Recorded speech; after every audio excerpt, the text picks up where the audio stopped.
Assalamualaikum warahmatullahi wabarakatuh. Selamat sore, salam sejahtera bagi kita semua. Pada hari ini kita memiliki agenda kegiatan yaitu sedikit sharing session atau ngobrol santai lah dengan Mbak siapa? Mohon maaf. Mbak Ridawati Najumi Dari mahasiswa mana? Stinas Banjarmasin ya. Ya, nanti kita coba ngobrol mengenai korupsi lah itu. Jadi bagaimana di mahasiswa sendiri memahami atau mengetahui apa sih itu korupsi, apa sih bahayanya korupsi bagi kita, terus faktor apa saja sih yang menyebabkan dampak dari korupsi tersebut. Nah, mungkin dari Mbak Rida sendiri ada pemahaman tersendiri gak tentang korupsi itu apa? Kalau saya mau tahu Mbak Rida udah mengetahui, misalkan didengar ketika ada kasus korupsi nih. Nah, menurut hematnya Mbak Rida sendiri, korupsi itu apa? Korupsi itu menurut saya sendiri bisa disebut dengan mengambil hak negara atau uang negara kayak gitu. Baik, saya sedikit menjelaskan ya Mbak Rida. Korupsi itu sebenarnya adalah kebusukan, keburukan, kebejatan atau ketidakjujuran, dapat disuap, tidak bermoral, atau penyampingan dari kesucian. Menurut perspektif hukum itu sendiri, definisi korupsi dijelaskan dalam Undang-Undang 31 tahun 1999, Junto Undang-Undang 20 tahun 2001 yang merumuskan 30 bentuk jenis tindak pidana korupsi. Dikelompokkan menjadi 7 macam. Jadi dari 30 jenis bentuk korupsi tersebut yang ada di undang-undang tersebut cuma 7 bentuk atau 7 macam korupsi itu sendiri. Menurut Kubi, korupsi ialah perbuatan yang buruk seperti penggelapan uang, penerimaan uang sogok dan lain sebagainya. Nah, mungkin Mbak Rida ada yang pengen ditanyakan? Untuk tingkat korupsi di Indonesia itu gimana sih? Baik, di tahun 2020 lalu Indeks Persepsi Korupsi Indonesia yang setiap tahunnya dilakukan pengukuran itu berada di peringkat 102 dengan nilai 37, di mana indeks persepsi korupsi ini dimana semakin nilai indeksnya semakin kecil maka tingkat korupsi di negara tersebut semakin tinggi. Dengan kalau misalkan nilainya rendah maka berarti korupsinya tadi juga tinggi ya. Apabila indeks itu nilainya tinggi maka korupsi di negara tersebut rendah. Contoh New Zealand.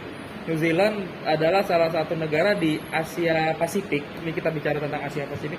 Negara nomor 1 dengan indeks persepsi korupsinya paling tinggi, di mana negara tersebut bisa dikategorikan negara yang korupsinya kecil gitu. Sedangkan di Indonesia sendiri dengan Malaysia pun negara tetangga kita pun kita masih jauh ke peringkatnya gitu. Tidak. Ada lagi tidak? Ada nggak lembaga yang mengukur tingkat korupsi di dunia? Ya, tadi seperti yang saya bicarakan tadi, ada yang lembaga yang namanya Indeks Persepsi Korupsi. Ini setiap tahunnya dilakukan pengukuran. Dampak korupsi apa sih?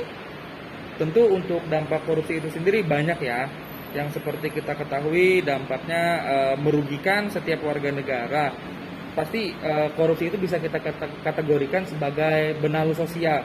Dengan kata lain itu memiliki dampak yang sangat besar seperti kerusakan lingkungan, kemudian tingginya kesenjangan sosial, habis itu peradilan yang juga sangat lemah nantinya karena terjadi suap menyuap di tingkat peradilan itu sendiri sih. Kemudian juga dampak korupsi itu kita bicara tentang siapa sih korupsi itu, kerugian korupsi sebenarnya dibebankan kepada siapa ya. Korupsi itu sendiri di Indonesia sampai dengan tahun 2020 jumlah korupsi itu ada sekitar 203 triliun, di mana hukuman finansial hanya sekitar 10,42%, yaitu sekitar kalau di nominal rupiah kan sekitar 21 triliun,26. Lalu siapa sih penanggung sisanya itu dari dampak solusi tersebut? Ialah kita yang melakukan pembayaran pajak, ibu-ibu yang membeli susu buat anaknya, kemudian bapak yang membeli rokok, atau mahasiswa seperti Rida yang membeli pulsa. Karena setiap pembelian pulsa, pembelian susu formula, pembelian rokok itu dikenakan pajak gitu kan. Jadi setiap yang tadi itulah yang menangguhkan beban korupsi tersebut, termasuk generasi muda seperti Rida atau bahkan anak cucu kita nantinya yang bakal menangguhkan biaya korupsi yang terjadi pada saat sekarang. Itu sih. Untuk Penyebab korupsi itu sebenarnya menurut Robert Redgiat itu ada 4 penyebabnya. Yang pertama corruption by need, yang kedua corruption by greed, yang ketiga corruption by opportunity, yang keempat corruption by exposure.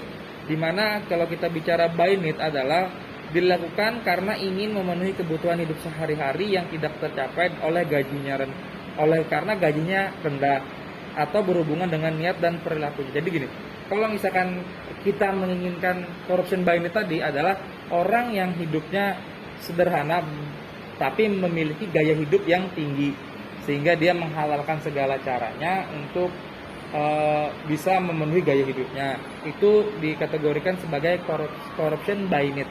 Kalau misalkan corruption by greed itu sendiri dilakukan karena adanya sifat keserakahan, maruk, tamak untuk bisa hidup secara berlebihan, berhubungan dengan niat dan perilaku. Jadi anggaplah orang itu sebenarnya berkecukupan untuk hidup seperti manusia pada biasanya lah. Kemudian untuk kehidup juga dia bisa. Tapi karena dia memiliki sifat rakus, namanya manusia kan ya tidak pernah memiliki rasa puas ya. Jadi dia melakukan korupsi itu didorong karena keinginan itu. Kemudian corruption by opportunity adalah korupsi yang terjadi karena adanya pertemuan antara niat dan kesempatan. Seperti kata Bang Napi, kejahatan itu bukan hanya karena ada niat pelakunya, tapi juga karena ada kesempatan. Jadi mungkin karena ada kesempatan, ada penawaran dari salah satu pihak sehingga dia melakukan korupsi. Contohnya ketika korupsi by gratifikasi misalkan. Sebenarnya dia tidak ingin korupsi pada saat itu, tapi karena ada kesempatan orang menawarkan sesuatu atau feedback ke dia, sehingga dia mengiyakan, itulah yang dinamakan corruption by opportunity. Yang terakhir adalah corruption by exposure. Jadi kalau corruption by ini biasanya terjadi di lembaga negara ya, dimana kita biasanya diminta korupsi oleh atasan kita sendiri. Atasan meminta kita untuk mencarikan uang atau dan lain sebagainya. Itu dikategorikan sebagai corruption by exposure tidak. Kalau suap itu? Suap itu kalau yang tidak tahu deh suap itu apa? Ini contohnya. Ya. Dia lagi ngurus ATM atau apa, tapi dia mau cepat gitu. Jadi dia ngasih uang ke karyawannya supaya itu bisa cepat selesai gitu. Kalau sebenarnya contoh kasus yang Rida ceritakan itu adalah lebih ke uang pelicin. Minta sesuatu cepat, sebenarnya sudah sesuai dengan prosedur, tapi karena dia mau lebih cepat, lebih eksekutif, jadi melakukan uang pelicin. Kalau suap itu sendiri adalah tindakan memberikan uang, barang atau bentuk lain dari pembalasan dan atau pemberi suap kepada penerima suap. Selain dari suap itu ada yang namanya gratifikasi, Rida. Gratifikasi adalah pemberian dalam arti luas yang dimana pemberian tambahan hadiah barang, rabat, komisi, pinjaman tanpa bunga, tiket perjalanan, fasilitas penginapan, perjalanan wisata, pengobatan cuma-cuma dan fasilitas lainnya. Jadi gratifikasi ini biasanya diberikan oleh salah satu vendor kepada lembaga negara ataupun lembaga swasta lain. Sebenarnya di Indonesia sendiri ada dari sekian banyak delik, 30 delik dan dikelompokkan menjadi 7. Di undang-undang tersebut cuman ada 2 pasal yang mengatakan kerugian negara. Karena korupsi yang terbesar yang terjadi di Indonesia pada dasarnya itu lebih banyak di swasta. Swasta melakukan korupsi kemudian berdampak besar. Tidak hanya dari pemerintahan saja. Contoh seperti ini, ketika anggaplah Rida lagi mengurus SKS ya, kuliah, kemudian di kampusnya Rida sendiri, Rida diperlambat atau dipersusah, sehingga Rida ditawarkan kalau mau cepat, kamu bisa ke orang A dengan titipkan uang 20.000. Mungkin Rida berpikiran, oh cuma 20.000 nggak apa-apa lah, yang penting urusannya lancar. Sebenarnya mau 20.000, mau 20 juta, mau 20 miliar, ataupun 20 triliun, itu sebenarnya sama-sama perbuatan yang tidak dibenarkan. Karena kalau misalkan Rida sudah membiarkan 20.000, pasti nanti suatu saat ya udahlah nggak apa-apa kalau misalkan korupsinya 20 juta, kok cuman 20 juta kok nggak banyak gitu. Jadi kita harus memberantas korupsi itu dari akarnya, dari yang kecil pun juga harus kita laporkan sebenarnya gitu. Dan kebiasaan kita mengategorikan korupsi adalah budaya gitu, budaya korupsi. Sehingga kalau budaya ya di Indonesia mau sampai kapanpun budaya korupsi ini nggak bakal hilang karena itu kan budaya wajib dilestarikan lah ini. Jadi jangan mungkin Rida dan bisa menyampaikan ke teman-temannya nanti membiasakan jangan menyebut korupsi itu adalah budaya karena budaya adalah yang harus dilestarikan, yang harus diajarkan turun temurun. Apakah Rida mau mengajarkan korupsi ke generasi yang ada di bawah Rida gitu? Itu Rida. Kalau pemerasan, apakah itu sama dengan suap? Jadi pemerasan ini adalah meminta sesuatu kepada orang yang tersudut. Jadi contoh kasusnya seperti ini. Anggaplah saya memiliki suatu kasus, kemudian kasus pemerasan. Rida sebagai orang yang memeras, Rida mengancam saya, Rizky kamu harus kasihkan uang ke saya 500 juta. Kalau misalkan tidak mengasihkan uang ke saya, maka tender kamu atau proyek kamu atau kasus kamu nanti akan saya beberkan ke media sosial gitu. Itu salah satu contoh dari pemerasan itu sendiri. Kalau untuk cara melaporkan Gratifikasi, jadi di setiap lembaga itu ada namanya unit pelaporan gratifikasi UPG. Jadi kalau misalkan tidak merasa ada yang tidak benar atau apa, bisa melaporkan ke unit pengandalian gratifikasi tersebut. Kalau untuk contoh-contoh gratifikasi itu sendiri?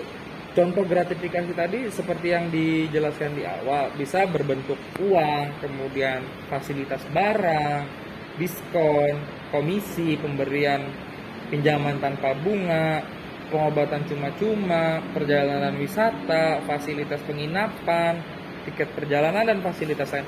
Fasilitas lain ini bisa contoh seperti ini. Anggaplah Rida mau nilai tinggi nih ke dosennya, sehingga ke rumah dosen, dosennya meminta hal yang aneh-aneh. Itu bisa dikategorikan dengan gratifikasi sebenarnya.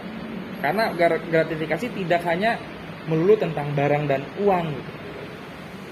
Ada lagi Rida yang mungkin masih bingung nih, pengen nanya apa atau gimana, biar nanti ketika di kampus Rida bisa jadi pelopor untuk teman-temannya, menjadi tunas-tunas yang bakal menghentikan korupsi itu. Kalau misalkan bukan dari kita, yang menghentikan siapa lagi? Kalau bukan kita, siapa lagi? Kemudian kalau bukan sekarang, kapan lagi? Mungkin penutup ya, karena mungkin ini udah jam 4:30. Rida juga mungkin ada kesibukan lain. Ada satu quotes yang saya kutip dari Jenderal Sudirman. Kejahatan akan menang apabila orang benar tidak melakukan apa-apa. Jadi seperti ini. Kita mengetahui korupsi tapi tidak melaporkan, itu sebenarnya akan membuat kejahatan-kejahatan yang lainnya akan terus berlangsung seperti itu, Rida. Jadi kalau misalkan Rida tahu tentang korupsi, Rida segera laporkan, karena di KPK itu sendiri ketika Rida melaporkan, data diri Rida dijamin aman pastinya. Seperti itu. Mungkin sekian ya Rida ya. Terima kasih sudah berhadir di sini. Semoga kedepannya Rida bisa bersama teman-teman yang lebih banyak mengetahui tentang korupsi itu apa. Ini kan karena kondisi kita sekarang ya, tidak boleh berkumpul dan lain sebagainya, sehingga cuma ada perwakilan satu mahasiswa saja yang disampaikanlah tentang apa sih itu korupsi, apa sih dampak korupsi, kemudian bahayanya korupsi itu apa sih gitu. Mungkin itu dari kita. Rida, terima kasih sudah hadir di sini. Semoga kedepannya Indonesia bisa mengurangi korupsi, bahkan bersih dari korupsi, bebas korupsi, sehingga ya kita bisa menikmati hasil alam yang kita punya. Tidak melulu pajak saja yang kita bayar, tapi kita bisa menikmati hasil yang ada diberikan Tuhan Sang Pencipta tentang alam kita. Makasih ya Rida, sampai jumpa di pertemuan selanjutnya.